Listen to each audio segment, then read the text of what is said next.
Morning everyone. आज से हम स्टार्ट करेंगे 11th क्लास। ऑलमोस्ट आपका एडमिशन हो चुका है, तो 11th क्लास के अकाउंटेंसी के बारे में स्टार्ट करेंगे और 2 दिन पे एक लेक्चर डलेगा। बेसिक से हम स्टार्ट करेंगे। अकाउंट्स नया सब्जेक्ट आप लोगों के लिए, क्लास 11th। और जो सब्जेक्ट आपका है अकाउंट्स बोल लो चाहे अकाउंटेंसी बोल लो, अकाउंट्स, अकाउंटेंसी, अकाउंटिंग। देखो एक नया जो सब्जेक्ट है अकाउंट्स, तो आपको पहले ये जानना पड़ेगा कि क्या है इस सब्जेक्ट में। तो देखो अगर मैं मोटा मोटा कंक्लूसिव बताऊं तो अकाउंटिंग का मतलब होता है systematic record of any business and find out profit और लॉस ऑफ द बिजनेस। मतलब किसी बिजनेस का सिस्टमैटिक रिकॉर्ड रखना और बिजनेस का प्रॉफिट लॉस निकालना, यही आपको पढ़ना है यहाँ पे। 11th में जो पढ़ोगे आपको पढ़ोगे सोल प्रोप्राइटरशिप बिजनेस। बताइए सोल प्रोप्राइटरशिप बिजनेस क्या होता है। तो सोल प्रोप्राइटरशिप बिजनेस का मतलब होता है वैसा बिजनेस जहां पे एक सिंगल ऑनर होता है।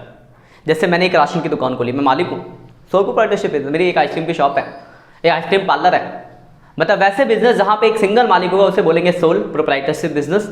और 11th में आपको इसकी अकाउंटिंग सीखनी है कि सोल प्रोप्राइटरशिप बिजनेस जो होगा उसमें हम आप कैसे रिकॉर्ड करेंगे, कैसे क्लासिफाई करेंगे, वर्ड आएंगे जब अकाउंटिंग की डेफिनेशन में जानेंगे, कैसे समराइज करेंगे, कैसे प्रॉफिट लॉस निकालेंगे। तो बहुत बड़ा है, पूरे साल में पढ़ना है। पहले दिन में नहीं सीख जाओगे आप सीधे प्रॉफिट लॉस निकालना, क्योंकि एक नया सब्जेक्ट है। जैसे आपने फर्स्ट क्लास में इंग्लिश पढ़ना चालू करा तो पहले दिन थोड़ी ना आपका लिख दिया था और ये इंग्लिश बोलना, फटाफट इंग्लिश बोलते हैं, हाँ हाउ आर यू, वो आर यू, ऐसा नहीं करा था। पहले दिन आपने अल्फाबेट सीखे कि हाँ ए बनाते हैं ऐसे, ए फॉर होता है एप्पल, बी होता है ये, बी फॉर होता है बॉल। 30 दिन तक तो यही याद कर रहे थे कि A for apple, B for ball, C for cat, D for dog. Just मतलब वो दैट इज इंग्लिश के लिए एबीसीडी जरूरत थी। तो ये भी एक नया सब्जेक्ट है, तो इसके भी तो बेसिक चीजें आपको जाननी पड़ेंगी और एक दिन में तो सब होगा नहीं, तो धीरे धीरे आपको बेसिक चीजें देखनी पड़ेगी। बिल्कुल नया है। तो एक अच्छी बात यह है कि इस सब्जेक्ट में पीछे से कोई मतलब नहीं। जैसे मैथ्स की अगर बात की जाए ना, तो अगर आपका 10th तक का मैथ्स में दिक्कत होगा तो 11th में प्रॉब्लम। इंग्लिश शुरू से नहीं पढ़ गया तो अब इंग्लिश की बुक पढ़ने में, इंग्लिश बोलने में दिक्कत। बट इस सब्जेक्ट में एक अच्छी बात यह है कि आपको पीछे से कोई मतलब नहीं है। आज से आप स्टार्ट करो और आज आप समझदार हो, क्योंकि 11th क्लास में हो। छोटे में तो बच्चे थे, समझदार नहीं थे, चलो ठीक है हो गए भूल।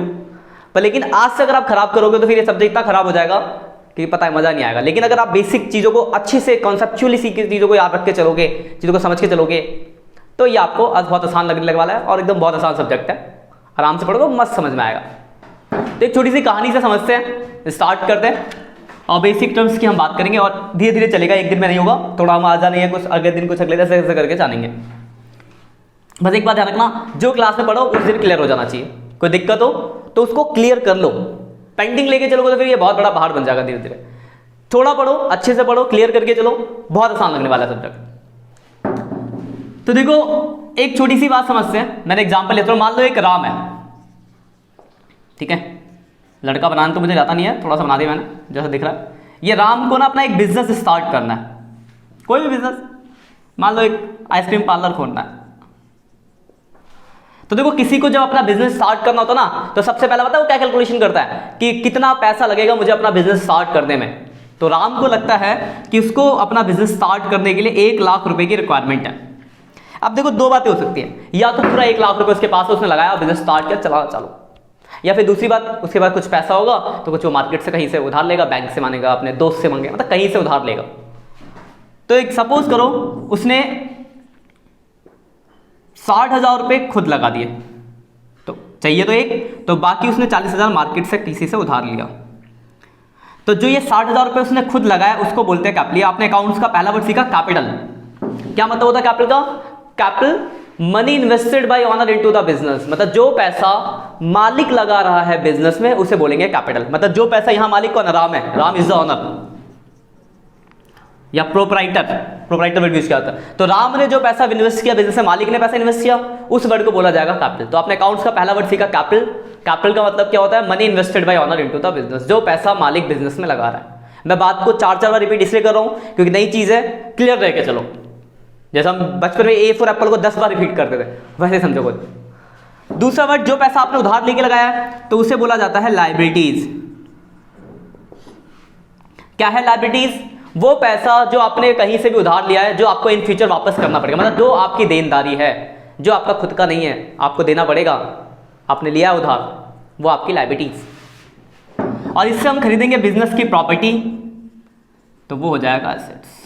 एसेट्स मतलब जो भी अपनी प्रॉपर्टी, 1 लाख। जैसे एग्जांपल, सपोज करो मुझे एक कोचिंग इंस्टीट्यूट खोलना है और 1 लाख रुपये उसके लिए चाहिए, तो मेरे पास 1 लाख तो नहीं था, सिर्फ 60,000 रुपये। तो 60,000 मैंने खुद जमा किए, तो मैंने खुद लगाया वो कैपिटल। 40,000 मैंने अपने दोस्त उधार लिए, तो वो लायबिलिटीज 1 लाख रुपये आ गए। अब मैं क्या कर दूंगा, बोर्ड, मार्कर, डेस्क, उसके बाद AC, मतलब जो भी इंस्टीट्यूट में सामान चाहिए वो सारी चीज़ें खरीदूंगा ना, तो वो सब मेरी क्या होगी, प्रॉपर्टी, और उनको क्या बोलेंगे, एसेट्स। तो वो होते हैं एसेट्स, मतलब जो भी आपकी प्रॉपर्टी है। तो अगर मैं इसको देखूं तो मैं ये बोल सकता हूं कि जो ये एसेट्स होता है ये इन दोनों के बराबर होता है, लायबिलिटीज प्लस कैपिटल। इसके ऊपर आप एक चैप्टर, इसको बोला जाता है अकाउंटिंग इक्वेशन, और ये आगे जब चलोगे 11th में ही है, आपको इसके ऊपर चैप्टर पढ़ने को मिलेगा।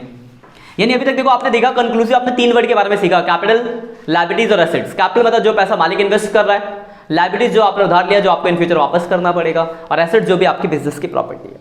अभी सिर्फ 3 वर्ड सीखा है, हम अब तीनों के अंदर आएंगे, एसेट्स, प्रॉपर्टी, तो क्या क्या हो सकती है, लायबिलिटीज उधार, क्या क्या, कैपिटल में क्या, तो आज सिर्फ इतना ही जानेंगे।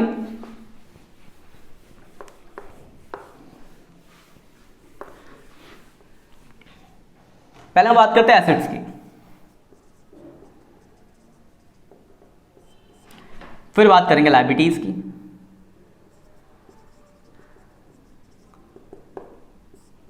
हम बात करेंगे कैपिटल की। इसके अलावा कुछ चीज़ें होती हैं, हम बात करेंगे एक्सपेंसेस की, इसके अंदर लॉस आता है, और हम बात करेंगे रेवेन्यू की, जिसके अंदर इनकम और प्रॉफिट आता है।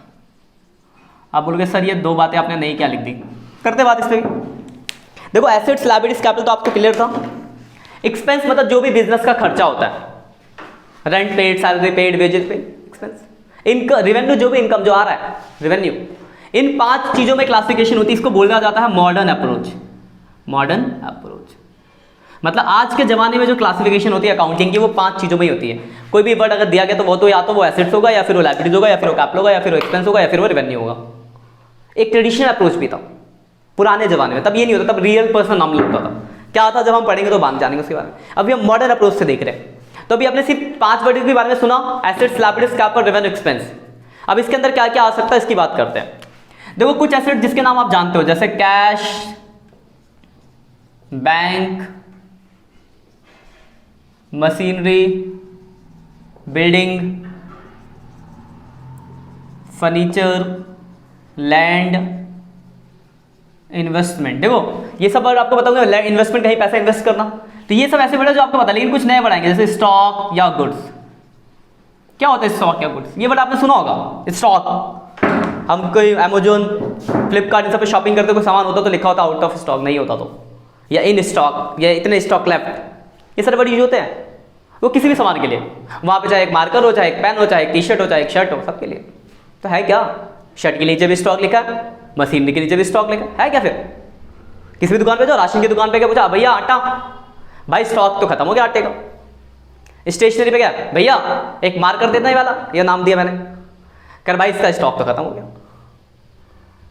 मूवी आई एक सलमान खान की, राधे, सुना मैंने, बहुत खराब है, कैसी बतानी, देखी नहीं मैंने। तो राधे, तो मैं देखा, मैंने ट्रेलर देखा, तो ट्रेलर में सलमान खान का जैकेट मुझे बहुत बढ़िया लगा। तो मैं क्या, तो भाई वो सलमान खान का राधे वाला जैकेट, कह रहा वो तो अभी आया ही नहीं, अभी तो मूवी कल ही आई है, अभी तो हमारे पास जैकेट कहाँ से आ जाएगा, कभी स्टॉक नहीं है। स्टॉक मतलब घूम फिर के हर जगह एक ही वर्ड आता है, स्टॉक। तो क्या है स्टॉक? स्टॉक का मतलब होता है जिस चीज का आप बिजनेस कर रहे हो, ठीक है, मतलब जिस चीज का आप बिजनेस करो आपके लिए स्टॉक। स्टॉक मतलब किसी चीज की बहुत ज्यादा क्वांटिटी रखना। तो एक बार बताओ, अगर मेरा दुकान है मार्कर बेचने का, तो क्या मैं ये बोतल, ये रहा पानी की बोतल, इसका स्टॉक रखूंगा क्या बहुत सारे जमा करके? क्यों रखूं? बेवकूफ कहेंगे लोग, क्योंकि बेचता ये हूं और ये क्यों रखूंगा। तो स्टॉक जिस चीज का आप बिजनेस करते हो वही आपका स्टॉक, कोई पार्टिकुलर चीज नहीं है। अगर मेरी दुकान है राशन की तो मैं आटा चावल गेहूं मेरे लिए स्टॉक, मेरी दुकान है कपड़े की तो शर्ट टी शर्ट ये सब मेरे लिए स्टॉक, मेरी दुकान है स्टेशनरी की तो पेन पेंसिल बुक्स ये मेरे स्टॉक। समझ गए? स्टॉक या गुड्स मतलब जिस चीज का आपका बिजनेस है वही आपका स्टॉक है। क्लियर बात? और कुछ जुड़ों पे आते हैं। एक वर्ड आएगा डेटर। देखो लिखा तो लिखा है डेप्टर, लेकिन इसे पढ़ते हैं डेटर। और यहां पे एक वर्ड आएगा क्रेडिटर। क्या होते हैं डेटर क्रेडिटर? एक एक करके डिस्कशन करते हैं। देखो मेरा बिजनेस है तो मैं उधार भी तो बेचता हूँ। मैं नीचे लिख रहा हूँ इसको, या इनके लिए मिटा लूंगा क्योंकि जगह फिर कम पड़ेगी। जैसे मान लो ये किसका था, राम का बिजनेस था। तो राम ने एक्स को उधार बेचा, उधार बेचने का मतलब क्रेडिट सेल किया। तो एक बात बताओ, अगर मैंने किसी को उधार बेचा है तो मुझे उससे पैसा लेना है। अगर मान लो मैं तुम्हें बोलता हूँ लो भाई सामान ले जा, कल पैसा दियो, उधार बेचो तो कल मैं पैसा लूंगा ना, लूंगा तो मेरे लिए क्या वो एसेट्स है, कौन हो, डेटर। तो डेटर इज द पर्सन, कौन है डेटर? डेटर वो पर्सन है जिसको आप उधार बेचते हो, जिसको आप उधार बेचो, जिससे आपको पैसा लेना, वो डेटर। सेम उसका उल्टा, वही उधार बेच रहे हैं तो उधार खरीदते भी होंगे, क्रेडिट परचेज। वाई से मैंने उधार खरीदा, तो अगर मैंने उधार खरीदा तो मुझे पैसा देना पड़ेगा, और देना पड़ेगा तो लायबिलिटीज, उसके लिए क्या वर्ड यूज करूंगा? क्रेडिटर्स। तो डेटर वो पर्सन जिसको आप उधार बेच रहे हो, जिससे आपको पैसा लेना है। क्या बेच रहे हो? उधार, गुड्स, यार गुड्स। क्रेडिटर वो पर्सन जिससे आप उधार खरीद रहे हो, जिसको आपको पैसा देना है। ठीक है, ये दोनों वर्ड ध्यान रखना, ये मैं मिटा दूं, उसको लिख लेना है ना। ध्यान रखना ये वर्डों को, ये गलतियां होती है। एक चीज ध्यान रखना, जो वर्ड आपको लगता है कि आप भूल सकते हो तो उसको अपनी हिंदी भाषा, अपनी लैंग्वेज में लिख लो जहां पे आप नोट्स बना रहे हो। ये कोई बुरी बात नहीं है, आपको बस पता होना चाहिए। मीनिंग अभी डेफिनेशन तो हमने किसी की पढ़ी नहीं, अभी एक एक करके हम डेफिनेशन भी जानेंगे कि कौन इसकी डेफिनेशन क्या है, इसकी डेफिनेशन। जैसे capital, money invested by owner to the business is called capital, anything invested by owner to the business. तो ये डेफिनेशन बात की बात है, मतलब तो समझ जाओ। ए फॉर एप्पल तो सीधे ना, एप्पल APPL, एप्पल याद करते, पहले याद करते A for apple, B for ball, C for cat. तब जब आपने याद किया तब आके आपने देखा कि APPL एप्पल होता है, कि एप्पल के अंदर भी P और L भी आता है। तो धीरे धीरे चीजें होंगी, ठीक है ना। बस सीखना है, जो सीख रहे हो सीखते जाओ, जैसे सीखते जाओगे क्लियर होता जाएगा कॉन्सेप्ट।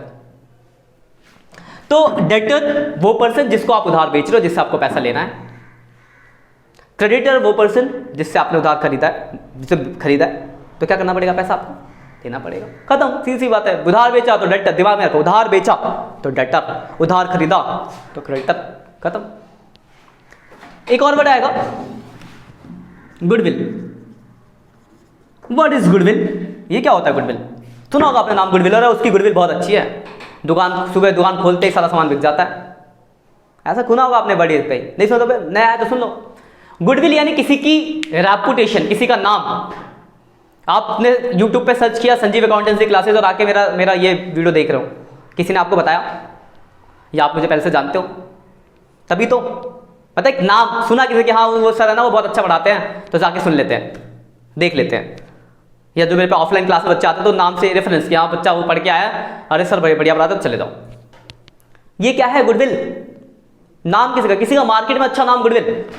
अब किसी क्वेश्चन का आएगा, सर नाम तो है बहुत, गुडविल है, पर गुडविल पैसा कैसे है गुडविल? गुडविल आपका एसेट्स कैसे है? नाम समझ गया मैं कि नाम गुडविल है, किसी का अगर मार्केट में नाम है तो गुडविल है, पर वो मेरे लिए एसेट्स क्यों है?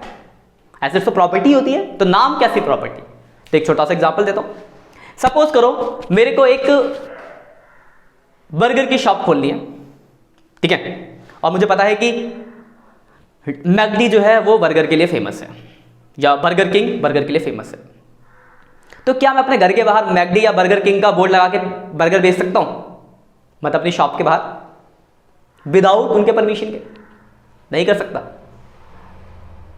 जाके परमिशन लूंगा, फ्री में देंगे परमिशन, पैसा लेंगे अपना बोर्ड लगवाने के। जैसे मैं वहां पे बर्गर किंग या मैकडी लिखूंगा ना, ठीक है इतना देखो हमारी ये गुडविल है, ये इतना 2 4 5 10 जो भी, मतलब 10 लाख रुपए दे दो, जो भी, वो आपको यहाँ कैलकुलेशन नहीं समझते, मतलब समझता है कि एसेट्स क्यों है। तो पैसा चार्ज करेंगे वो अपनी फ्रेंचाइजी देने का, कि आप उसका नाम यूज कर रहे हो तो पैसा दो। किस चीज का पैसा दे रहे हो आप? गुडविल का। आप क्यों दे रहे हो? मैं बाहर लिखूंगा संजीव बर्गर वाले, 2 लोग आएंगे 4 लोग आएंगे, या जो मुझे पढ़ दूंगा 10 बच्चे आ जाएंगे पढ़ने, या 100 बच्चे आ जाएंगे खाने, बस इससे ज्यादा आएंगे। अशोकनगर से बाहर से थोड़ी ना आएगा कोई। लेकिन जैसे मैं वहां पे लिख दूंगा डोमिनोज, मतलब बर्गर की बात करता, मैकडी या बर्गर किंग, तो घर में कोई सोया होगा ना अंकल आंटी, बर्गर भूख लगी है, बर्गर किंग, अरे अशोकनगर में बर्गर किंग खुल गया, चलो करो ऑनलाइन, या चलो वहां पे। मतलब नाम इसलिए दे रहा हूं मैं कि जैसे मेरे को वो नाम मिलेगा मेरा सेल बढ़ जाएगा, क्योंकि वो नाम बहुत फेमस है उस फील्ड में। तो अगर आप एक अच्छा नाम बना लेते हो, गुडविल बना लेते हो, तो वो भी आपके लिए एसेट्स होता है, इसलिए गुडविल एसेट्स में आता है। क्लियर है वर्ड? ऐसे एक वर्ड आता है कॉपीराइट, और एक वर्ड आएगा पेटेंट। कॉपीराइट आपने देखा होगा इस करके बुक पे ऐसे साइन होता लिखा होता है कि ऑल राइट रिजर्व करके, या do not copy without permission, तो वही कॉपीराइट है। जैसे आपकी 11th के अकाउंट की बुक देखो, ऊपर बाहर लिखा होगा राइटर का नाम टी एस अग्रवाल, ज़्यादातर बच्चे ये यूज़ करते हैं। अंदर अंदर क्या होगा, एक साइन होगा सी कॉपीराइट, ऑल कॉपीराइट पे। मतलब क्या, अगर मुझे बुक बेचनी है, मेरे पास तो यहाँ पे भी 12th की बुक है, 11th में भी ऐसे ही लिखा होगा, तो मुझे अगर जैसे मान लो इस बुक है, मुझे इस बुक की कॉपी मार्केट में बेचनी है, तो क्या मैं फोटो कॉपी करा के या इसका प्रिंट करा के बेच सकता हूँ बिना इस महाशय के परमिशन के? केस कर दिया जाएगा। कॉपीराइट देना पड़ेगा पैसा, कॉपीराइट का। मूवी देखोगे आप लोग एक बागवान, अगर पुरानी मूवी देखते हो तो, अमिताभ बच्चन की, जैसे उसकी बुक छपी 10-10 लाख के चेक आने लगे, क्यों आ रहे थे? कॉपीराइट था उसका, लिखी उसने, मेहनत करके बुक लिखा, लोगों को फेमस लगी, पसंद आई, पैसा दे रहे हैं, क्योंकि बुक बिक रही है तो पब्लिशर पैसा ला के दे रहा है। किस चीज़ का पैसा? कॉपीराइट का। तो आपके पास कोई कॉपीराइट कंटेंट है, आपने कुछ ऐसा लिख रखा है, तो जितना ज़्यादा वो फेमस होगा उतना आप ज़्यादा पैसा कमाओगे। तो कॉपीराइट भी आपका एक एसेट्स है। ऐसे ही एक पेटेंट होता है, कोई नया इन्वेंशन, दैट इज पेटेंट। जैसे मैंने एक बाइक बनाई जो पानी से चलती है, अब तक तो नहीं बनी, नया इन्वेंशन है, तो फेमस होगी, सीधी बात है। पेट्रोल है 100 रुपये हो गया, 98 है, 98 रुपये लीटर पानी फ्री में मिलता है। घर से जाऊंगा टंकी में डालूंगा पानी, लाई पानी के भागने लग गए है ना। तो फेमस सीधी बात है, हर बंदा खरीदना चाहेगा ऐसी बाइक जहाँ पानी से चल रही है। तो क्या होगा, मेरी बाइक बहुत फेमस हो जाएगी। जो कंपनी जो बनाती है मोटरसाइकिलें वो आएंगी मुझसे मिलने, संजीव जी पर अपना अपॉइंटमेंट दे दो, आओ भाई बैठो, सर बताओ क्या फॉर्मूला लगाए, हम तो थक गए, पेट्रोल वाली बाइक बनी, इलेक्ट्रिसिटी वाली बनी, पानी वाली तो बनी नहीं, नया बिल्कुल है। अब पानी बिल्कुल सस्ता है, बिजली भी चार्ज करनी पड़ेगी, पानी बिल्कुल सस्ता, और कहीं भी लेके चले जाओ, बोतल में पानी भरा, उसी को पी रहा, उसी को चल डाला बाइक में, भगा भी लाओ। तो बहुत डिमांड होगी वैसी बाइक की, तो कंपनी मुझे बहुत पैसा ऑफर करेगी, लो सर इतना पैसा ले लो, इतना पैसा ले लो, हमें बता दो फॉर्मूला, हम बना के बाइक बेचेंगे आपके नाम से। पेटेंट का, उसी पेटेंट, 3 इडियट मूवी में देखा होगा, रणछोड़ दास चांचल, एक डायलॉग है, रणछोड़ दास चांचल के नाम पे 200 पेटेंट राइट है, बहुत बड़ा साइंटिस्ट बन गया। पढ़ते हो, बल्ब कब इसका एडिशन ने करा, अभी हमारा बिल गेट्स साहब माइक्रोसॉफ्ट का पेटेंट राइट बनाए और दुनिया के अमीर आदमी में आ गए। अभी फेसबुक चलाता ना मार्क जकरबर्ग, फेसबुक का पेटेंट राइट बनाया फेसबुक, देखो आज फेमस हुआ फेसबुक जितना हुआ, देखो कहाँ सितारों आसमान में चमक गया। तो ये चीज़ है पेटेंट, वही कुछ नया इन्वेंशन करना आपका, दैट इज पेटेंट राइट। तो ये भी आपके लिए एक प्रॉपर्टी होती है, आपका एसेट्स होता है। एक बड़ा यहाँ पे इसमें आते हैं बैंक लोन, ये जानते होगे आप। एक बड़ा bank overdraft.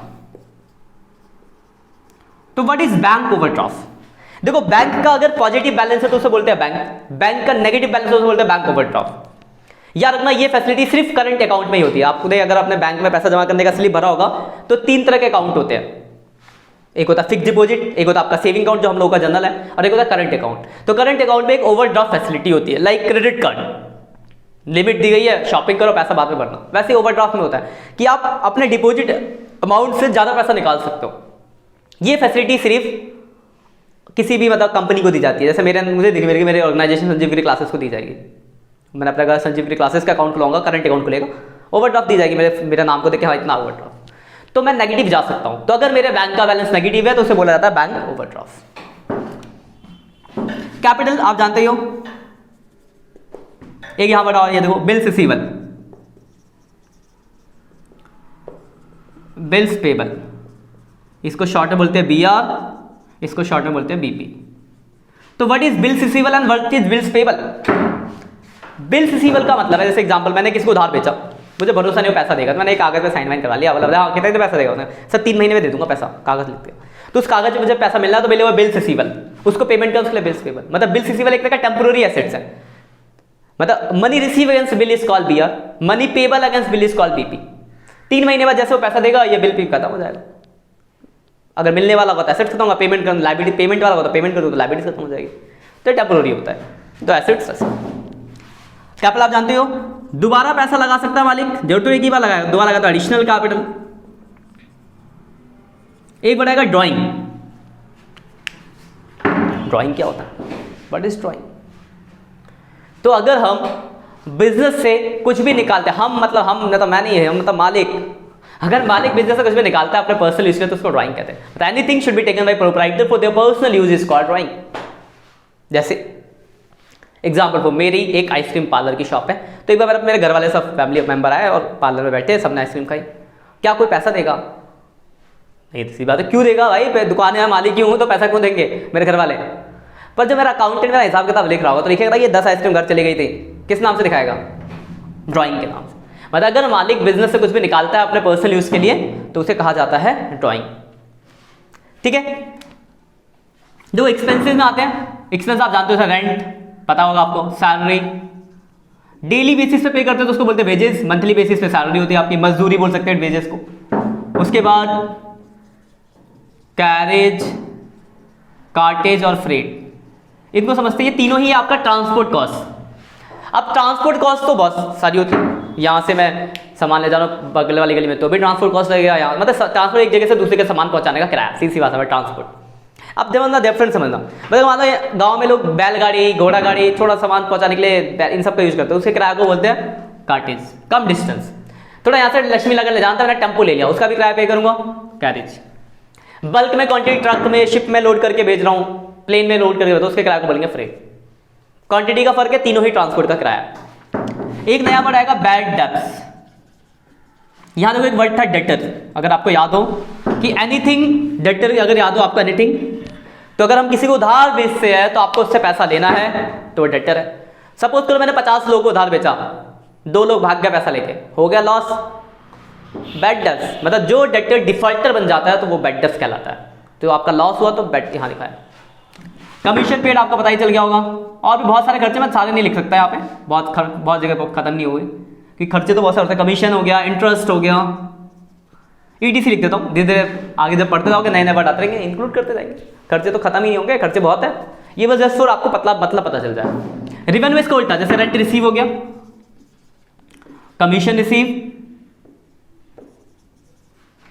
Bad debts recovered. अब बैड डेब्ट्स रिकवर्ड क्या है, देखो सपोज करो कोई आपका पैसा लेके भाग गया था, एक दिन चलते चलते रास्ते में मेट्रो में टकरा गया, तो आपने 2 चाटे मारे, अबे 3 महीने से पैसा लेके गायब है, फोन उठाता नहीं है, चल पैसे निकाल, चलो उसने कहा ठीक है, देखा जेब में ऐसा 8 डाला, सर यही 5000 ही है, चल दे, बैड डेब्ट्स रिकवर, डूबा हुआ पैसा निकल जाना, बैड डेब्ट्स रिकवर्ड। तो आपका इनकम, ईटीसी इनकम खत्म नहीं होंगे आपके, बहुत सारे इनकम है, बस आपको मतलब क्लियर हो जाए। वर्ड्स हम जैसे जैसे प्रैक्टिस करेंगे आप नए नए वर्ड्स आपको मिलते जाएंगे, जोड़ते हैं। मैं इसमें लिखूं मोटरसाइकिल एसेट्स है, कार एसेट्स है, कंप्यूटर एसेट्स है, तो सारा नाम लिखूंगा तो ये एसेट्स इतने सारे हो जाएंगे।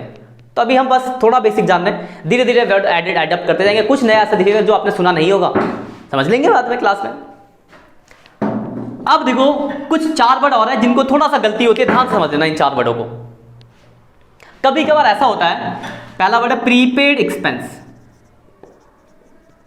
होता क्या एक्सपेंस, तो आपको पता, प्रीपेड से क्या मतलब है, प्रीपेड एक्सपेंस का मतलब है कि आपने खर्चा टाइम से पहले पे कर दिया, टाइम से पहले खर्चा पे करने को बोलते हैं प्रीपेड एक्सपेंस। अब एसेट्स क्यों है, सपोज करो मैंने एक शॉप लिया, दुकान खोलने के, उसने बोला भैया 3 साल ज़्यादा बोल रहा हूँ, 3 महीने का रेंट एडवांस जमा कर दो, मैंने दे दिया 3 महीने का रेंट, तो 3 महीने के लिए वो शॉप मेरी होगी। अब 3 महीने तक मुझे हटा नहीं सकता क्योंकि मैंने 3 महीने का रेंट दे रखा है, तो वो मेरे लिए अगर कोई खर्चा मैं प्रीपेड कर दूं, एडवांस पे कर दूं, तो मेरे लिए क्या बन जाता है, एसेट्स। तो प्रीपेड एक्सपेंस क्या होता है, एसेट्स। इसका उल्टा कभी कभार ऐसा भी होता है कि हम खर्चे कर देते हैं पर पे नहीं करते, जिसे बोलते हैं outstanding expense, O slash S outstanding expense, मतलब पे करना बाकी है तो लाइबिलिटीज की, जैसे एग्जांपल बाहर दुकानदार मेरे जान पहचान का था, मैं गया बाहर कोल्ड ड्रिंक पी, मैंने ले लिया यार शाम को पैसे, मैं ठीक है भैया चाय पी, शाम को हिसाब में जोड़ दे, देना पड़ेगा ना, बाद में देना पड़ेगा, तो लाइबिलिटीज बोलेंगे क्या उसको, आउटस्टैंडिंग एक्सपेंस। तो कोई खर्चा अगर पे करना बाकी है तो आउटस्टैंडिंग लाइबिलिटीज, टाइम से पहले पे कर देते तो प्रीपेड एसेट्स। तो ये तो हुआ खर्चों के लिए, सेम बात इनकम के लिए हो सकती है। तो एडवांस इनकम होती है आपकी लाइबिलिटीज और एक्रूड इनकम होता है एसेट्स। ये 4 वर्डों में बहुत गलती होती है, ध्यान रखो, तो अच्छे से लिख लो, समझ लो। एडवांस इनकम, काम नहीं करा पहला ही पैसा ले लिया तो लाइबिलिटीज हो गई, काम करना पड़ेगा। जैसे एग्जांपल सपोज करो कोई बच्चा मेरे पास ऑफलाइन पढ़ने आया, ऑनलाइन तो फ्री है, फ्री पढ़ा रहा हूँ, ऑफलाइन को बच्चा पढ़ने आया तो उसके एक नॉमिनल चार्जेस होते हैं। तो कोई बच्चा पढ़ने आया 2 क्लास में, मैंने बोला फीस जमा कर दो भाई, अब उसने फीस जमा कर दी। अब जैसे उसने फीस जमा की तो मेरी रिस्पॉन्सिबिलिटी बन गई कि मुझे अब उसको पढ़ाना ही पड़ेगा, पैसा ले दिया तो पढ़ाना पड़ेगा।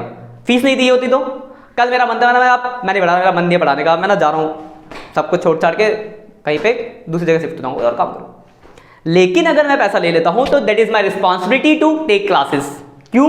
क्योंकि मैंने उस चीज का पैसा ले लिया है, काम करना पड़ेगा। तो एडवांस इनकम वही, अगर कोई पैसा किसी काम के लिए पहले ले लोगे तो आपको काम करना पड़ेगा, आपकी लाइबिलिटीज बन गई एडवांस इनकम। इसका उल्टा काम कर दिया, पैसे नहीं मिले तो कल को मिलेंगे ना, तो मिलने बाकी है तो एक्रूड इनकम एसेट्स, तो इनकम अगर मिलना बाकी है तो एसेट्स, एडवांस मिल गया तो लायबिलिटीज। उसी उल्टा होता है एक्सपेंस में, एडवांस में खर्चा पे कर दिया तो एसेट्स, पे करना बाकी है तो लायबिलिटीज। ठीक है, तो ये कुछ वर्ड्स हैं जिसको आप पहले क्लियर करो, ऐसा नहीं कि सिर्फ इतने ही वर्ड्स हैं, और भी है, लेकिन एक दिन में इतना ज्यादा हो जाएगा आपके लिए, इन वर्डों को क्लियर रखो। फिर हम अगली क्लास डे 2 में मिलेंगे कुछ और चीजों को एडअप करके। ठीक है, आज के लिए इतना ही, मिलते हैं नेक्स्ट क्लास, तब तक के लिए bye bye, have a nice day. Corona काल में बचे रहे, घर से पढ़ाई करें। Thank you.